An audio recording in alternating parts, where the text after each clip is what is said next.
그 이제 오늘이 이제 그 요한계시록이 그 당시 소아시아, 지금의 튀르키아 나라의 그 일곱 번째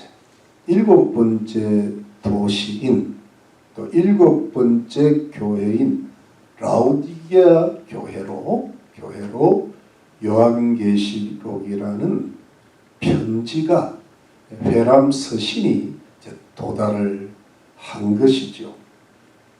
오늘이 일곱 교회 마지막 교회입니다. 라오디게아 교회는 우리가 이제 자주 듣던 이야기예요. 좀 뭐랄까, 미지근한 교회로 소문이 났어요. 어디까지? LA까지 소문이 났어요. 오늘 본문을 설교 제목을 미지근하여라고 지으려다가 너무 라오디게아 교회의 수치를 들은, 이게 교회인데, 그래도 교회인데 교회를 막 욕을 하면 안 되거든요. 그래서 그 열심을 내라로 바꿨어요. 마지막 순간에 바꿨어요. 주보의 타이틀을 마지막으로 했어요. 열심을 내라. 여러분, 이 라오디게아는 그 한마디로 매우 부유한 도시예요. 그러니까 지금 이 일곱 도시 중에 가장 풍요롭고 매우 부유한 도시였다 보면 됩니다. 가장 잘 사는 도시. 그러니까 뭐 시민들도 잘 살고 성도들도 잘 살고 그런 아주 풍요로운 그런 도시, 풍요로운 성도의 생활인데, 그 필라델피아에서 한 동남쪽으로 약 70km, 약 45마일이 조금 넘는 것 같은데 이렇게 떨어져 있어요. 떨어져 있는데 재밌는 거는 여기가 맨 오른쪽에, 가장 내륙에 들어가 있어요. 오른쪽에 여기가 라오디게아인데 필라델피아에서 여기 내려와야 되거든요. 동남. 근데 요 맨 왼쪽에, 여러분 물보기 이쪽인데 제가 이쪽, 여기에 에베소 첫 번째 도시, 여기가 이제 해안이거든요. 여기 해안이고 이제 여기가 지중해인데 여기에서 여기까지는 직선도로 160km가. 그러니까 이게 왜 제가 이야기를 하는가 하면, 여기가 이 라오디게아가 위에서도 내려오고 만나고 여기서도 가도 만나는, 그러니까 여기 도로가 잘 발달되어 가지고 교통의 요충지입니다. 그래서 이제 여기 라오디게아를 거치면 이 아시아 내륙으로, 우리로 말하면 동방으로 오는 거예요. 동방의 관문이 이 라오디게아 교회. 라오디게아라는 도시인데, 거기가 이제 왜 그렇게 부유한 도시가 됐는가 하면, 그 당시 그 흑색 양털이라고 해요. 물을 많이 먹여서 키운 양의 털로 아주 윤기가 나고 부드러운 양털 그 산업이 굉장히 발달한 데다가, 그 다음에 금융업이 발달해나가요.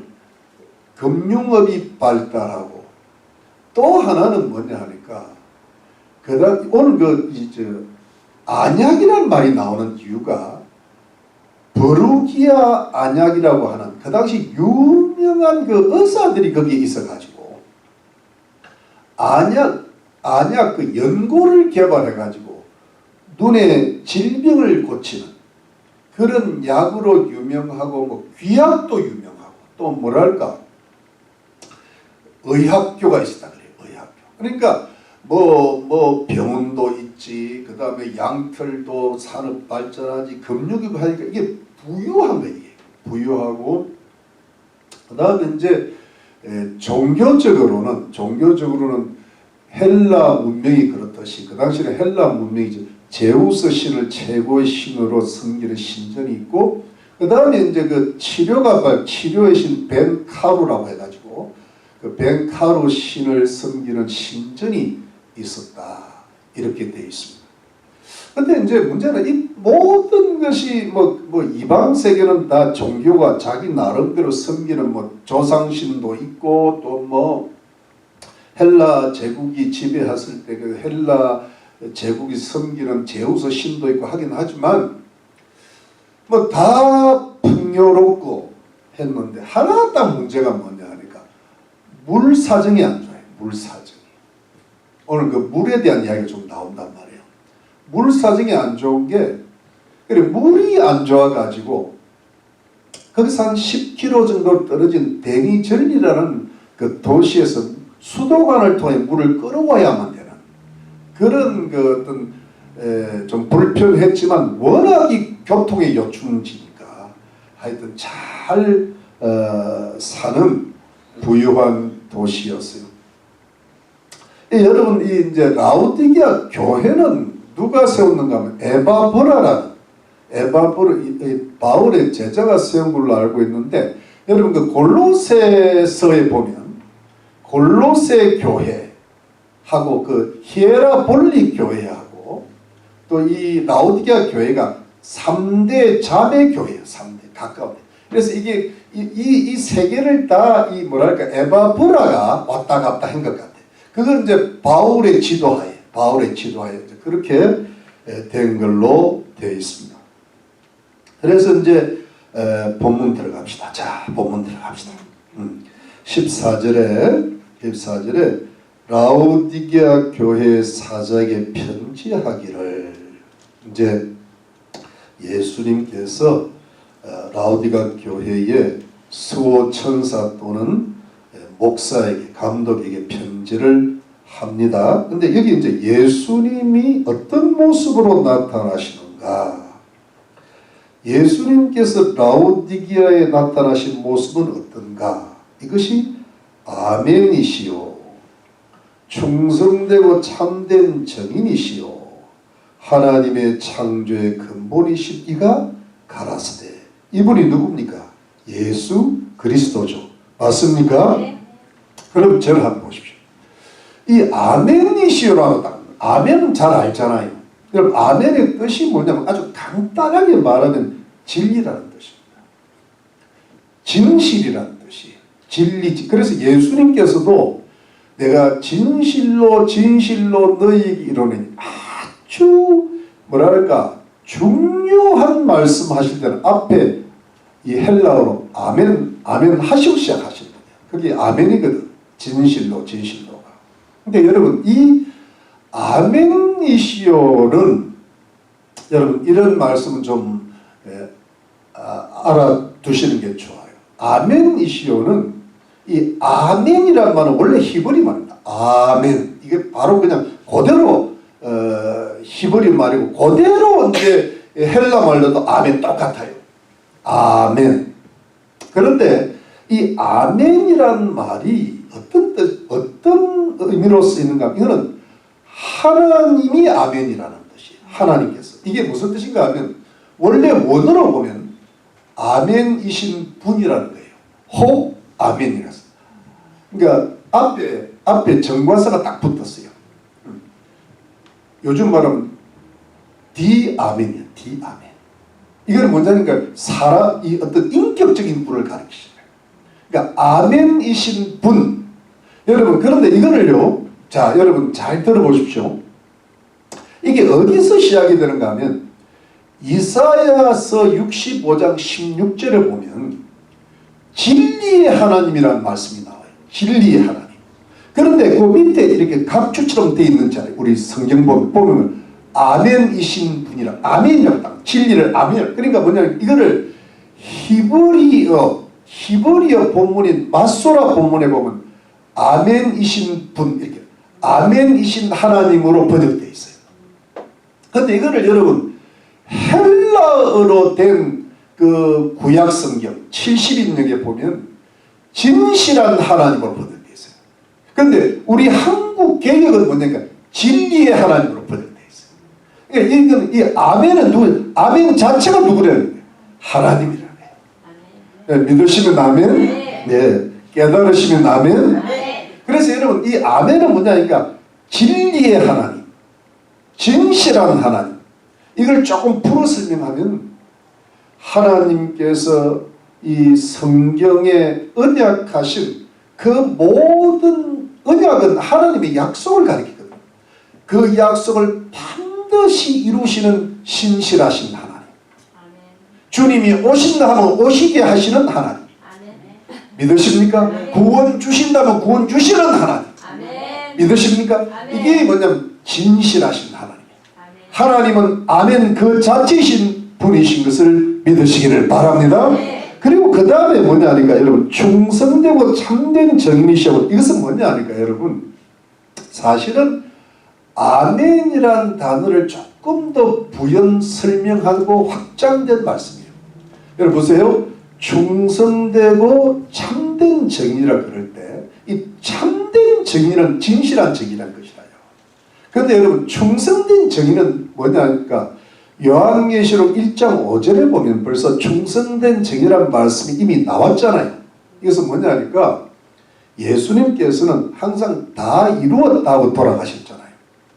항상 하나님 말씀대로 사시고 하나님의 말씀 그 약속을 이루시기 위해서 하나님 말씀이 응하도록 하신 분이 예수님이잖아요.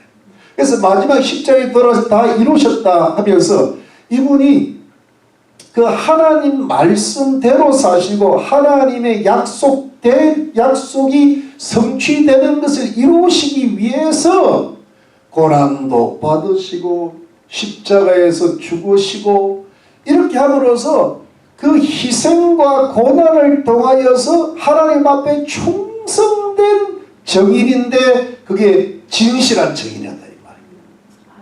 그러니까 예수님은 이런 충성된 정인으로서 진실하게 사시는 하나님의 뜻을 반드시 이루시는 진실하신 분이라는 것을 다시 한번 설명하고 있는 겁니다.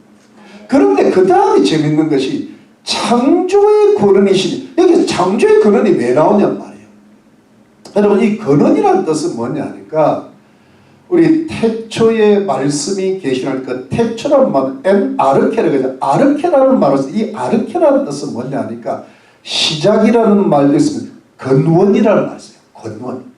만물의 근원이라는 뜻은 뭐냐 하니까 하나님께서 이 세상 만물을 다 창조하실 때 무에서 유를 창조하실 때 바라라 그래요. 무에서 유를 창조하실 때 하나님께서는 하나님이 가라사대 이렇게 돼요.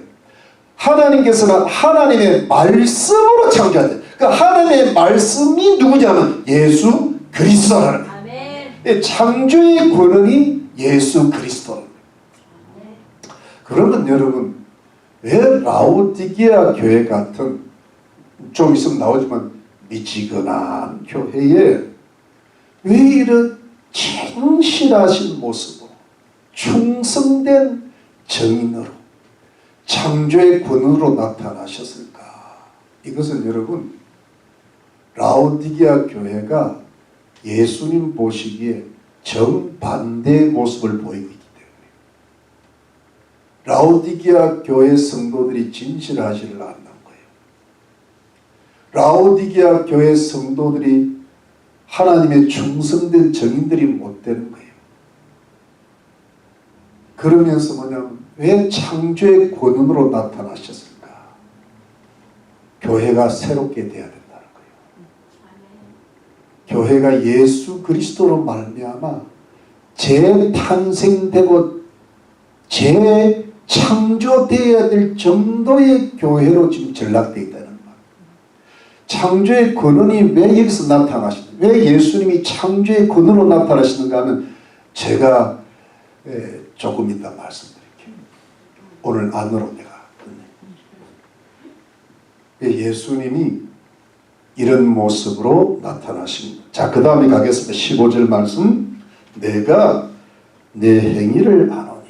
주님은요 마음속도 보시고 바깥 행위도 보시는 거예요. 내가 차지도 아니하고 더욱지도 아니하도다. 내가 차든지 더욱든지 하기를 원하노라. 16절 내가 이같이 미지근하여 더욱지도 아니하고 차지도 아니하니 내 입에서 너를 토하여 내치리라.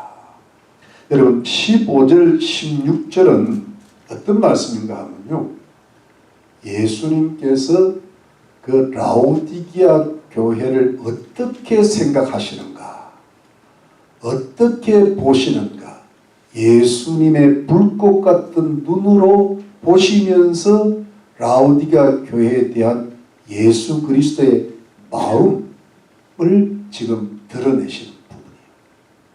여러분 보세요. 내가 차지도 아니하고 더웁지도 아니하도다. 내가 차든지 더웁든지 하기를 원하노라. 여러분, 차다는 건 여러분 한번 들어보세요. 차다는 거는요, 덥다는 거에 정반대잖아요. 찬 거하고 이 덥다는 것은 좀 우리 한국말로 좀 세게 말하면 뜨거운 거거든. 뜨거운 거. 뜨끈뜨끈한 걸 가리킨단 말이에요. 이게 이제 정반대인데, 이 라오디게아 교회의 영적 상태가 완전 차지도 않고 완전 뜨겁지도 않다는 거예요. 여러분, 이게 무슨 뜻인가 하면, 여러분도 대충은 이해를 하고 계시지만, 차다는 것을 성경학자들은 조금 더 극단적으로 풀었어요. 이게 뭐냐니까 완전 불신앙 상태라는 거예요. 완전 불순종의 상태. 하나님을 불신하거나 하나님을 대적한 상태. 세상에 속한 상태. 세상과 더불어 살면서 세상을 뜨겁게 사랑하는 상태. 그야말로 하나님과 단절된 상태를 가리킨다고 그래요. 그런데 여러분, 이 더운 상태, 이 뜨거운 상태는 뭐냐니까 전혀 반대로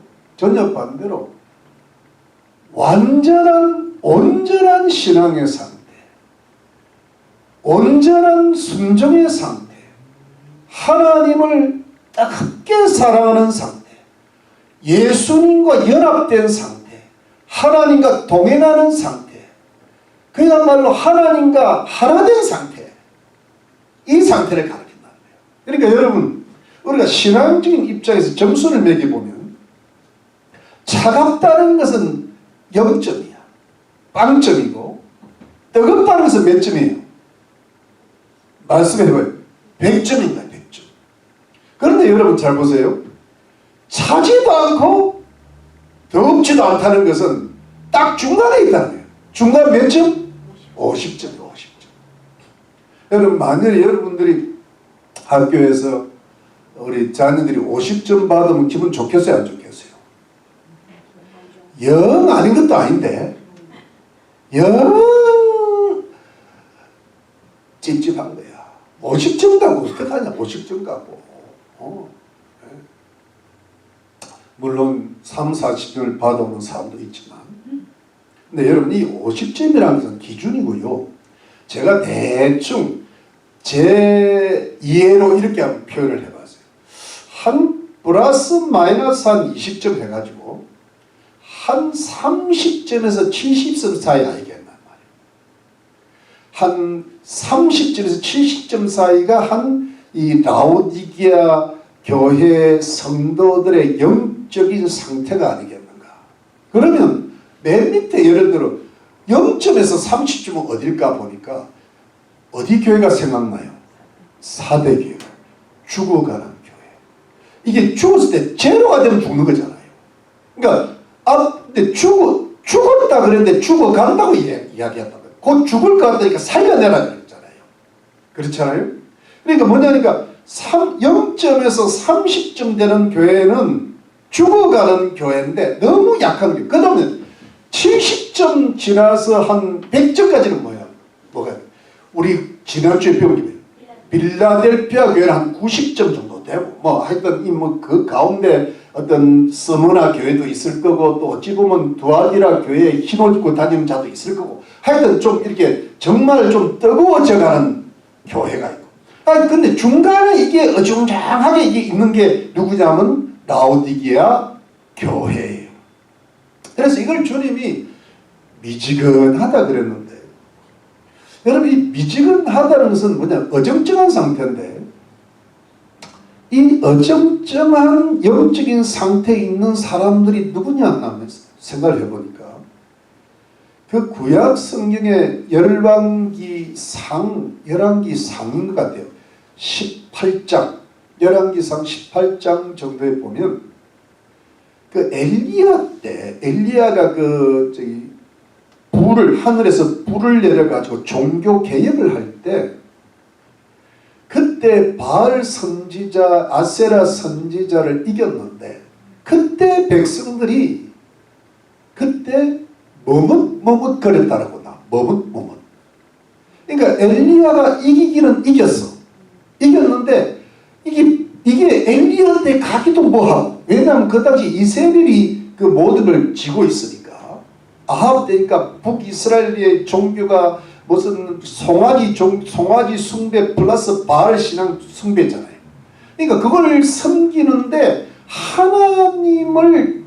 하나님도 여호와 하나님이 여전히 거기 계셨는데 그걸 전혀 버리지는 않았거든. 그런데 엘리야 선지자가 하나님 대신을 하나님의 불로 드러내니까 이쪽으로 가야 된다고. 가야 되는데 갈라 그러니까 여기가 걸리고 안 갈라 그러니까 엘리야가 걸리잖아 지금. 그러니까 중간에서 뭐예요? 머뭇 30점에서 70점. 중도 우파 중도 좌파야. 무슨 말씀인지 알죠? 머뭇거리고 있는 거예요. 그러니까 여러분 그런 상태. 그러니까 여러분 이게 참 여러분 이게 이제 제가 이번에 이제 이런 걸 여러분 굉장히 중요하게 생각을 해야 돼요. 트럼프 대통령을 좌파 진영에서는 어떻게 했는가 하면 극우파라 그래요. 극우파란 말은 절대 좋은 말이 아니에요. 절대 좋은 말. 극우파는 마치 파시즘이라 해가지고 자기들의 목적을 위해서 폭동도 만들어낼 수 있는 그런데 트럼프는 그런 사람이 아니거든. 올바른 우파거든. 제대로 된 우파인데 그걸 저쪽에 좌파 프레임으로 이 트럼프를 몰아세우려고 그런 거예요. 그런데 여러분 제가 지금 말씀을 드리고 하는 것은 정치적으로도 그런 것 같아요. 우리 한국의 극좌파가 한 20%, 소위 말하면 제대로 된 우파인데 한 20%. 근데 중간에 뭐냐니까 중도 좌파, 중도 우파가 있는 거예요.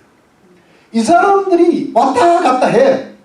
윤석열 대통령이 지금 아주 위기에 몰렸는데 19%의 국민 지지를 받는다는 것은 이게 19%는 여전히 윤석열 한 20% 여전히 윤석열 대통령이 뭘 좀 잘못한다 하더라도 지지하고 있는 거예요. 근데 중간에 한 30% 정도가 이전에 윤석열 대통령 때 이 투표를 해놓고 중간에 마음에 안 든다고 옮겨간 사람이에요.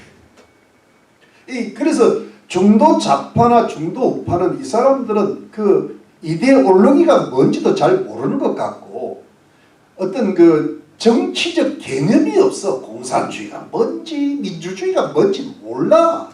대중들은 굉장히 우매함. 그럼 그 사람들은 뭐하냐면 대충은 뭐냐니까 언론 플레이에 놀아나든지 아니면요 자기 이익을 따라 움직여요.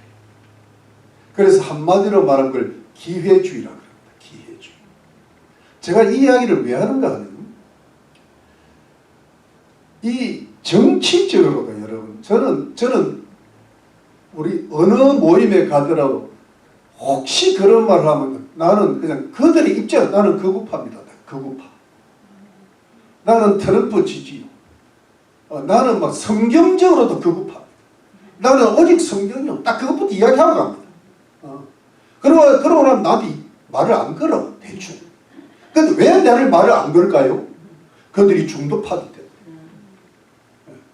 그래서 내가 극좌파는 나를 미워해. 근데 그들은 보통 사람도 나를 미워 안 하고 말을 안 걸어. 그래서 내가 편해요. 그런데 여러분 영적으로도 통 마찬가지입니다. 성경을 믿으려면 확실히 믿고 그리고 뭐냐 하면 오직 말씀 이게 영적 우파거든.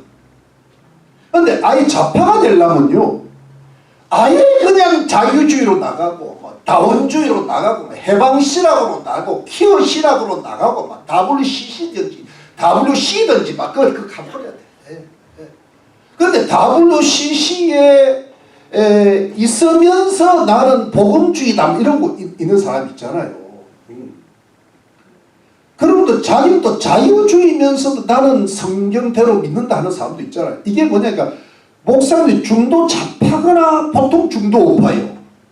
중간에 이렇게 이 성도들도 그렇고 주의 종이라는 목사님들도 그렇고 이게 중간에 어정쩡하게 있는 경우가 참 많습니다. 그러다 보니까 어떻게 보면 언론 플레이에 많이 넘어가고 그 다음에 교회가 유리하면 유리한 대로 넘어가는 거예요. 무슨 말씀이냐, 자기한테 해가 되지 않는 길만 찾다 보니까 이게 무슨 단순한 말로 표현하기가 어렵지만 기회주의적인 경향을 보이는 거예요. 절대 교회에 성도 한 사람 빠져나가는 일을 안 해. 그러니까 진리를 위해서 싸우지를 못하는 거예요. 사랑으로 포용으로 이걸 포용주의 정책으로 나가다 보니까 이것이 뭐냐 하니까 공의를 세우지를 못하는 거예요. 그러다 보니까 이게 이번에 무슨 강화문 12절 집회도 그런 것과 연관이 있는 거예요. 그러다 보니까 진짜 소위 극우파라고 매도당하는 전광훈 목사님 욕을 먹는 거예요. 그러지 못하는 그런 세력 때문에 그런 거예요. 그래서 이게 뭐냐 하니까 이 우리 목사들도 그렇고 성도님들도 그렇고 주의 백성들이 하나님의 백성들이요 영적으로도 올바른 우파 정치적으로도 올바른 우파 그리 되면요 이게 딱 서는 거예요. 근데 또 어떤 사람은요 또 이게 성경을 좌우나 우로나 치우치지 말라 그랬다고 이상하게 교회를 중도파로 가는 거야. 그러다 보니까 이게요 안 좋아요. 중도가 안 좋아. 차라리 뭐냐면 좌쪽으로 가버리면 돌아올 수가 있어.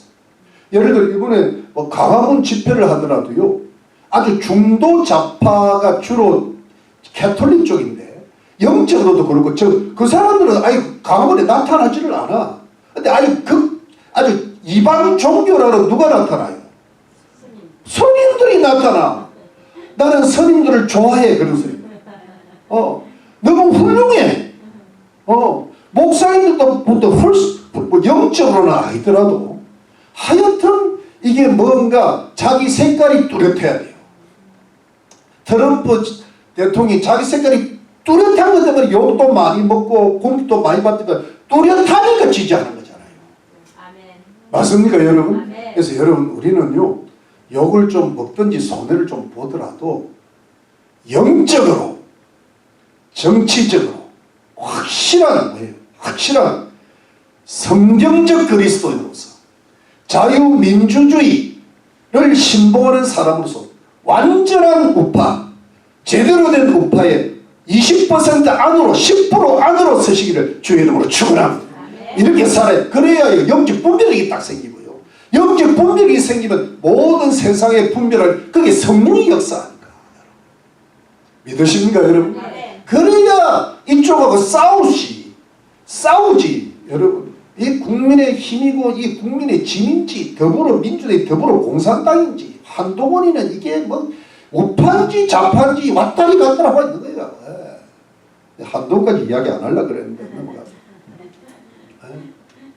우리 어머니한테 전화를 거니까 어머니가 한동훈이를 지지한다 그래서 어머니 그러면 안 됩니다. 속으면 안 됩니다. 그만합시다. 여러분 제가 무슨 말씀을 하는가 알겠죠? 아시겠죠?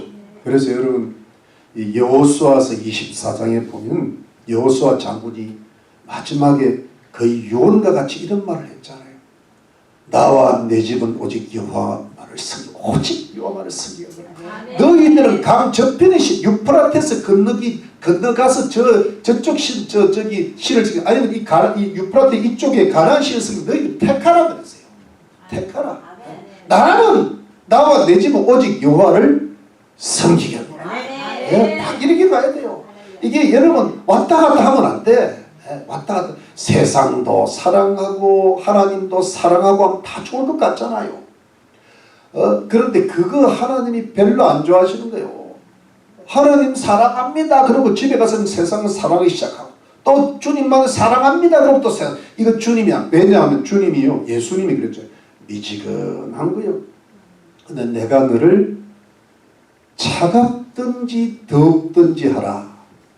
그러니까 뭐냐 하니까 이걸 그대로 하면 완전한 불신앙으로 나가든지 온전한 신앙으로 가든지 하라. 이렇게 되는 건데 어떻게 주님이 그 완전한 불신앙으로 나가라 그렇게 했어요. 이거는 이런 뜻이 좀 들어가 있습니다. 여러분 그 라오디게아 교회에서 라오디게아 도시에서 북쪽으로 한 10km 가면 히에라폴리가 있어요.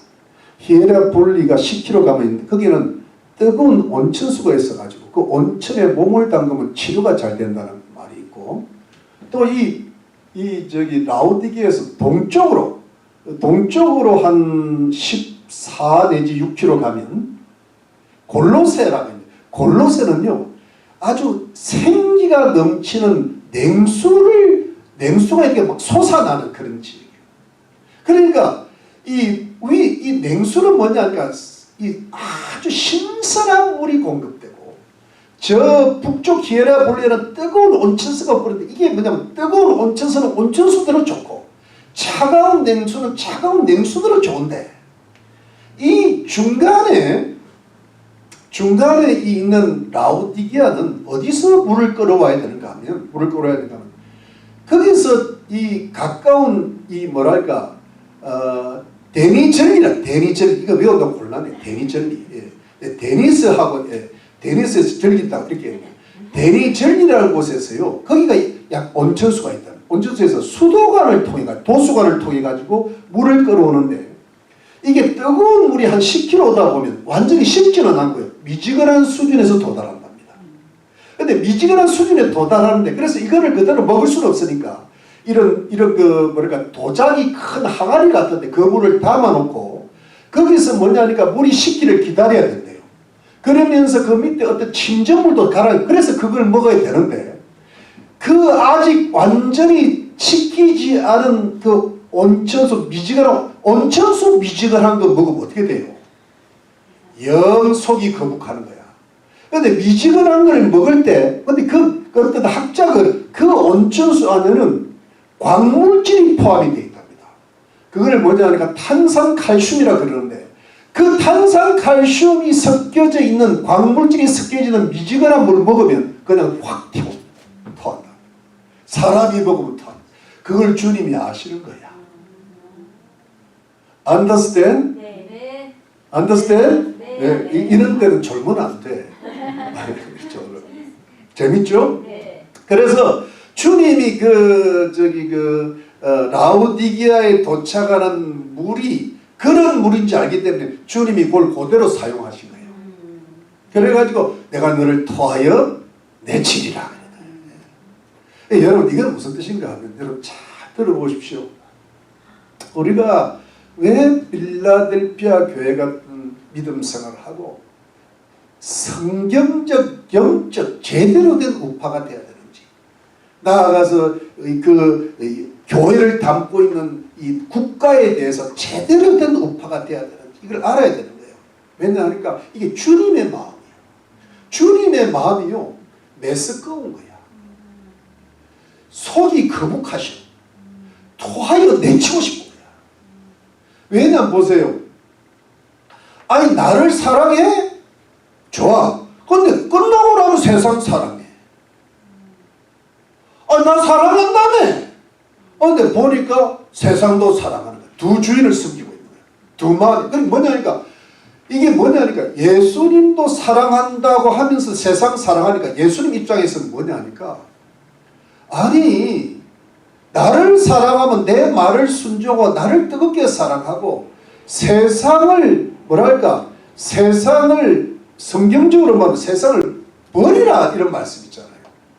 세상을 이기란 말씀 있잖아요. 그런데 세상도 사랑해?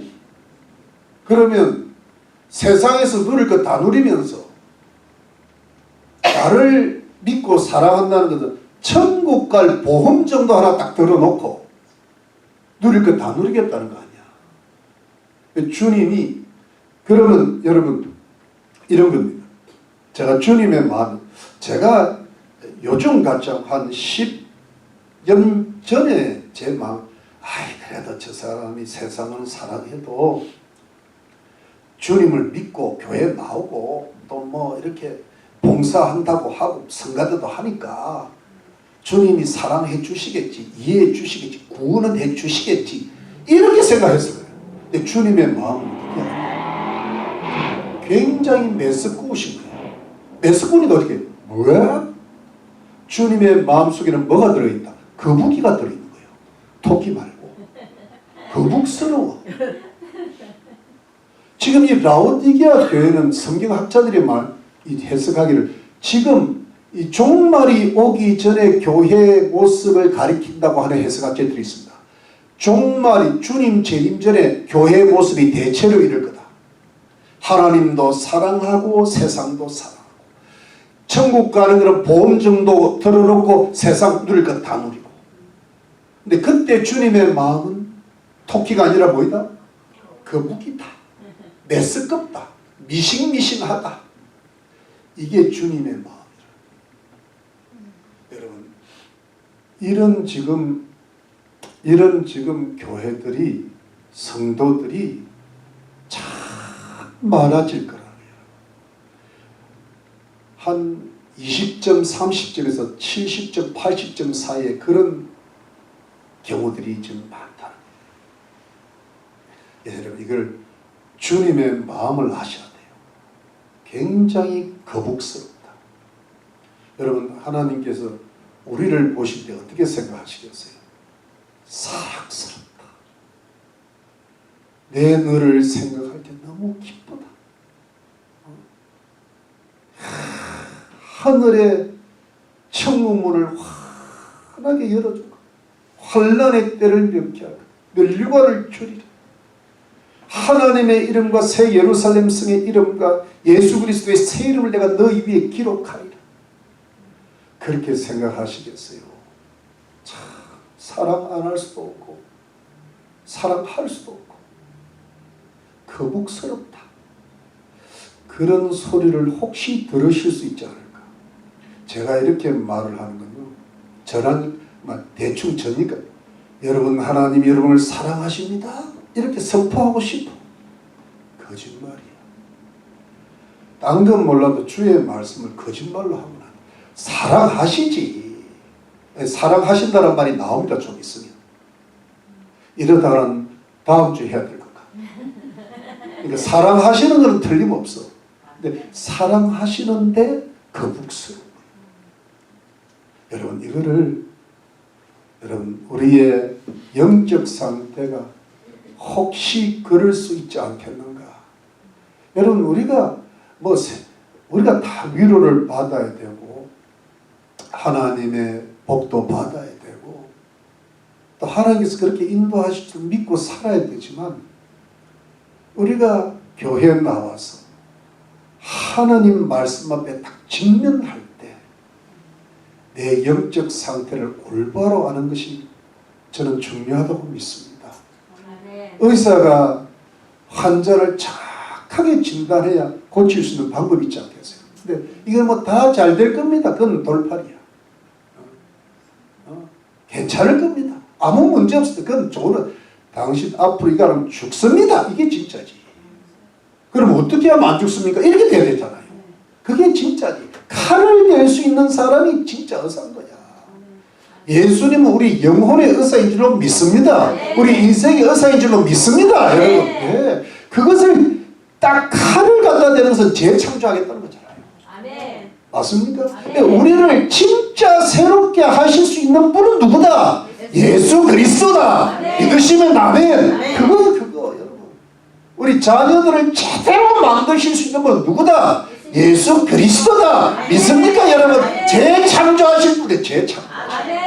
주님이 거북스럽게 되는 게 아니라 너무 기뻐하고 즐거워 내가 너를 사랑하노라, 내가 너를 기뻐하노라 이렇게 만드실 수 있는 분은 누구시다? 예수 그리스도가 창조의 근원이시다. 할렐루야. 예수님께 나가면 되는 거예요. 믿습니까? 자, 우리 조금 더 합시다. 자, 17절 내가 말하기를, 이게 이제 라오디게아 교회 성도들이 스스로 말을 합니다. 나는 부자라, 부유하여 부족한 것이 없다 하나 내 곤고한 것과 가련한 것과 가난한 것과 눈먼 것과 벌거벗은 것을 알지 못하도다.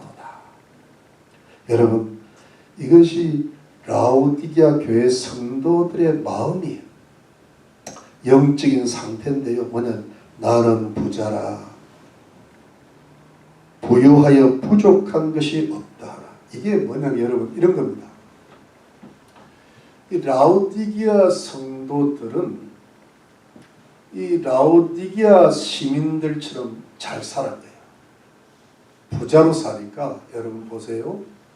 물질적 풍요, 세상적 풍요가 영적 풍요인 줄 착각한 거예요. 이 사람 지금 교회 다니고 있잖아요. 나름대로 봉사도 했을 거야. 헌금도 많이 하고 그랬는데도, 그러니까 자기가 너무 잘 사니까 이것이 하나님이 주신 축복이고, 그러면서 자기는 하나님을 잘 믿는 줄 착각. 여러분, 하나님의 교회니까 이게 다 비판을 하면 안 되지만, 이 잘못하면 예를 들어 어떤 뭐 굉장히 부자들이 많이 모인 교회 있잖아요. 뭐 대형 교회만 찬란한 어떤 그 뭐 몇백억짜리 건물에서 여러분 한번 예배를 탁 드리고요. 거기다가 뭐 집사가 되든 장로가 되든 권사가 되든 하면요. 이게 그리고 자기 집에 가면 또 잘 살아. 막 벤츠를 타고 왔다 갔다 하면요. 자기가 자기가 세상적 부여를 다 누리고 있잖아요, 지금.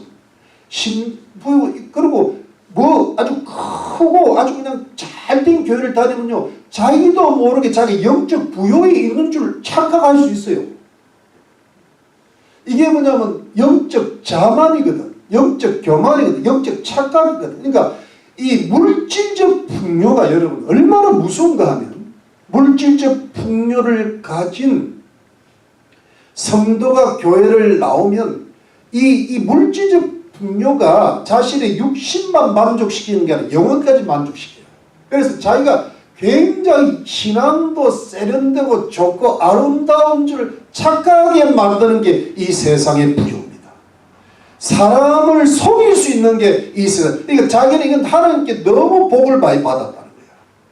그리고 자기는 하나님을 너무 지금 잘 섬기고 있는 줄 알아. 이렇게 좋은 게, 이렇게 좋은 목사, 성도들 뭐 의사고 변호사고 막 교수고 막 정치가고 막 너무 아름다운 거예요, 여러분. 어떤 교회는 막 국회의원들만 몇백 명, 200~300명 모이는 교회가 있어요. 그러니까 뭐 거기 가면 그냥 그 벤츠가 우리로 말하면 그냥 현대 소나타야. 그럼 뭐 너무 멋있는 거지. 세상 부여 다 누리는데 영적 부여까지 누리는 줄 아는 거예요. 그러니까 세상의 것이 사람의 영혼까지 들어오면요, 자기가 그 영혼이 부여한 줄 착각한다는 거예요. 근데 그런데 보세요. 그 다음에 내가 곤고한 것과 가련한 것과 가난한 것과 눈먼 것과 벌거벗은 것을 알지 못하다는 것이 모른다는 거예요. 영적 무지에 들어가는데, 영적으로 교만한 것은 영적 무지에 들어가는데, 이렇게 내 곤고한 것이 이게 중요해요. 여러분, 이 곤고한 것은 뭐냐 하니까, 이게 사도 바울이 자기가 하나님을 믿고 예수를 믿는데 죄를 지을 수밖에 없는 그 모습 속에 오라다는 곤고한 자로다 그랬잖아요. 이게 무슨 뜻인가 하면 여러분, 이 곤고라는 뜻은요, 전쟁에서 나라가 져가지고 모든 건물이 파괴되고 모든 재물이 약탈되는 그 비참한 상태를 가르쳐요. 그래서 이 곤고한 것은 뭐냐니까 아주 비참한 상태를 가르쳐요. 그 다음에 이 가련한 것은 원어적으로는 불쌍하다는 것이에요. 그 다음에 가난하다. 여러분 가난하는 것은 이게 뭐냐 영적으로 가난하고 여러분 저 보세요.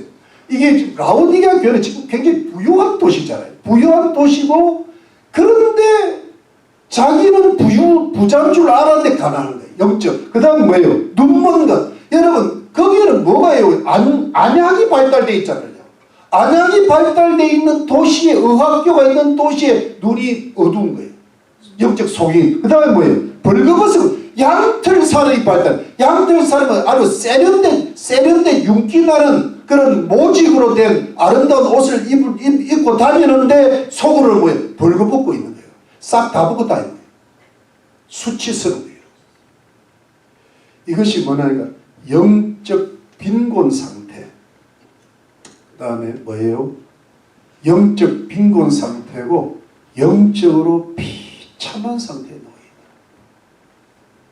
여러분 이게 뭐예요? 이것이 라오디게아 교회의 모습인가요? 겉모습은 화려한데 속은 비참한 거예요. 여러분 예수님의 눈, 예수님의 불꽃 같은 눈이 이 라오디게아 교회의 모습, 라오디게아 교회 성도들의 모습을 이렇게 통과하고 계신 거예요. MRI로 찍어버려요. 엑스레이가 뭐냐면 겉은 굉장히 부유한데 속은 굉장히 가난한 거예요. 여러분 이것이 겉은 부유한데 속이 가난해요. 여러분 이 스무나 교회는 내 환난과 궁핍을 아노니 실상은 부유한 자라고 그랬잖아요. 이거는 뭐냐면 겉은 굉장히 가난한데 속은 굉장히 부유해요.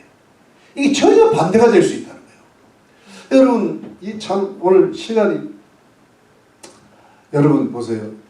어떤 그 유명한 가수가 유행가를 하나 불렀잖아요. 인생은 몇 박자?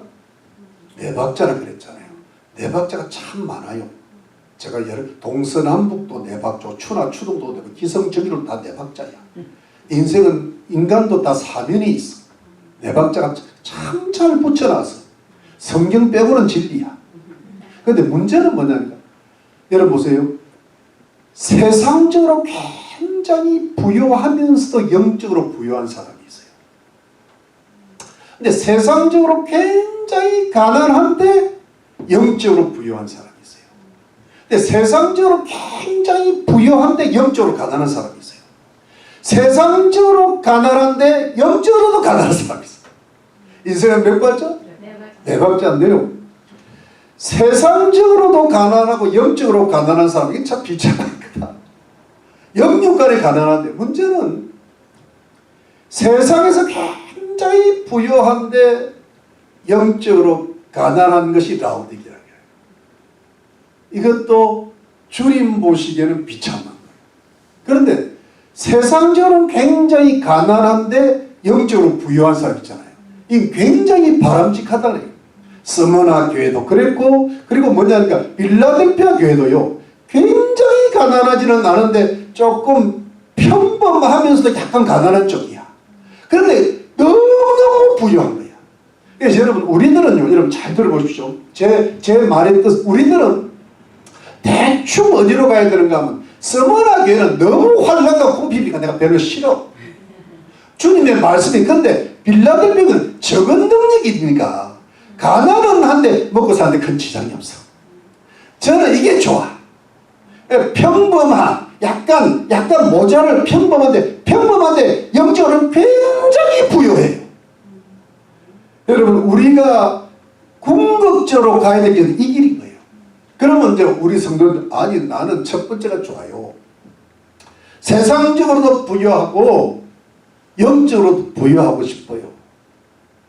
그런데요, 이거는요 굉장한 좁은 길입니다.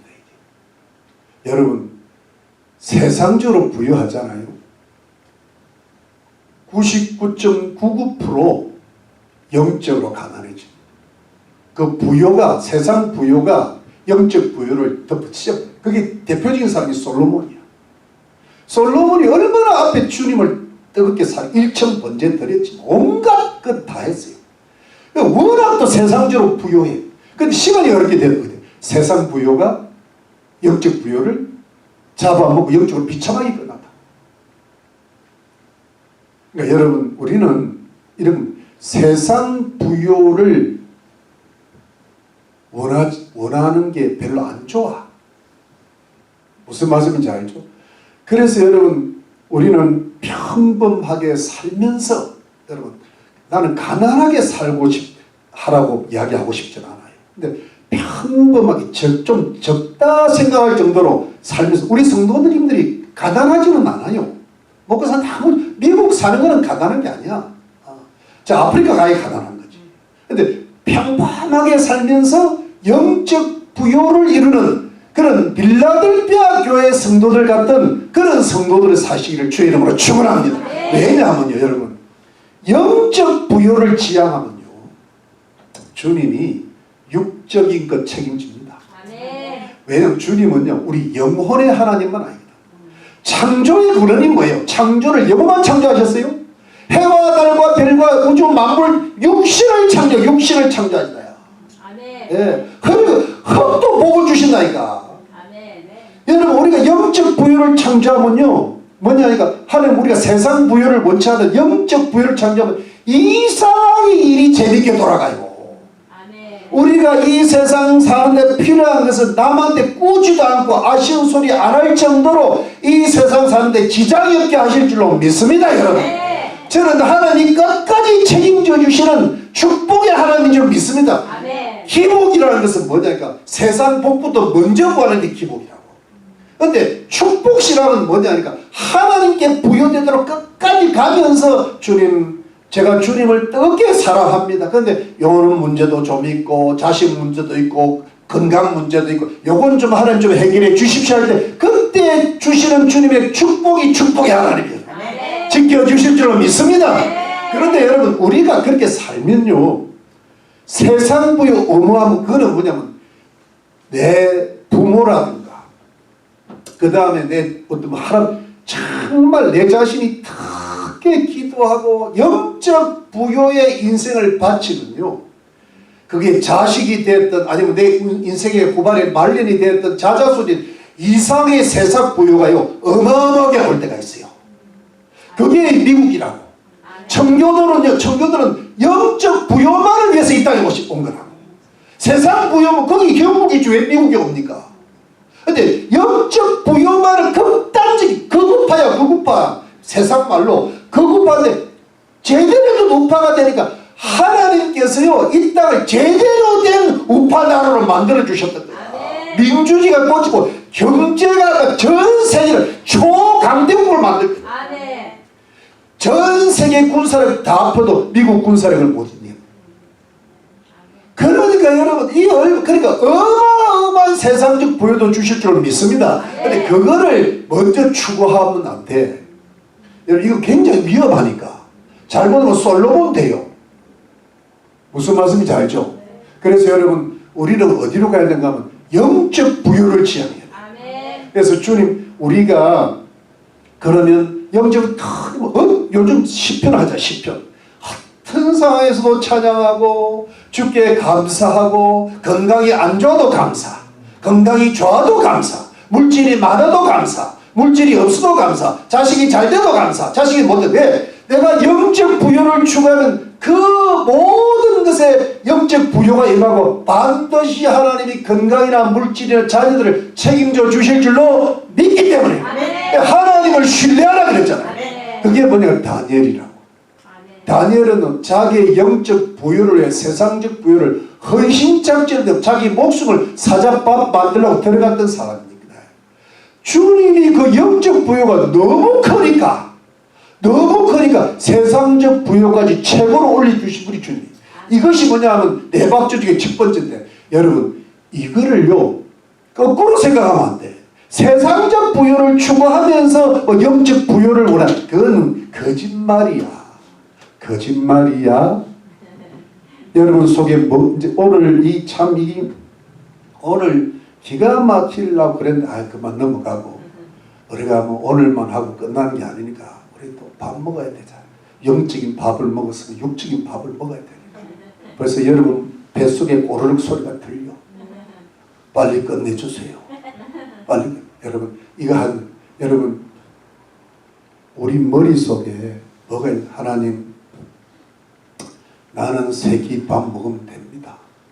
기본적인 생활만 하면 됩니다. 내 건강도 내 인생도 다 주님께서 책임져 주실 줄 믿습니다. 아멘. 딱 이렇게 기본적인 신뢰감을 장착해야 돼. 이게 믿음이거든. 나는 엉망되지 않을까. 이러다가 어느 날 갑자기 주잖아. 그걸 놓고 기도하면 돼요. 그러니까 평강에 하나님이 함께 하세요. 아멘. 믿습니까? 그래 놓고 우리는 어디로 가야 돼요? 미지근 쪽이 어디로요? 뜨거운 쪽으로 가야 돼요. 뜨거운 쪽. 영적 부여, 영적 부여. 그러니까 여러분 말씀을 마칠게요. 세상 성공을 추구하는 게 아니라 영적 승리를 추구해야 돼. 아멘. 이겁니다. 아멘. 영적 승리를 꾸준히 가면요, 주님이 다 책임집니다. 아멘. 믿으십니까? 아멘. 그런데 이걸 먼저 추구하면서 주님을 추구하잖아요. 그럼 미지근해져요. 이해가 되시죠? 오늘 이 말씀만 기억하시기를 주의 이름으로 축원합니다. 마치겠습니다. 기도하겠습니다.